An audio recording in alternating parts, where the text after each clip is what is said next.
Okay, great. Now we've caught up. It's time to get into the nitty gritty of the technical things we'll be using to build this application. I will start by saying the language we'll be using is SwiftUI, and which is a language developed by Apple. And I generally recommend it for building apps. There are other platforms like React Native or Expo or Flutter, but they aren't as smooth as SwiftUI. And so I would totally recommend that. That's all I coded with. Now the problems with it is that it's limited to iOS and iPhones for now. I know they are working on like an Android version, but for now it's only iPhones, which means you won't be able to sell your app on Android. But in my opinion, it doesn't really matter in the early days because most of the revenue is generated from Apple devices in the US specifically. Well, because the US is so rich, and the US's market penetration with iPhones is like 99%.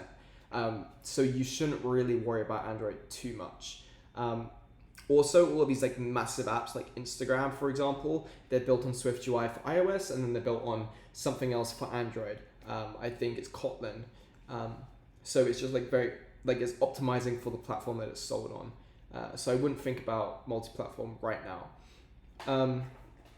Yeah, and like even my friend Blake Anderson, he built, I think it was 10x or it was Apex or something on React Native during PMF or Die, and then rebuilt it from scratch because it wasn't that smooth on iOS, and he like optimized for things being smooth.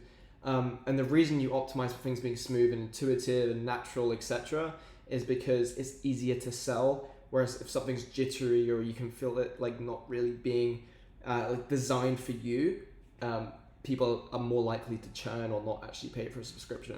So these are some things to keep in mind when it comes to choosing the language. But this tutorial will be in SwiftUI because that's what I'm most comfortable with and that's all I know how to code in.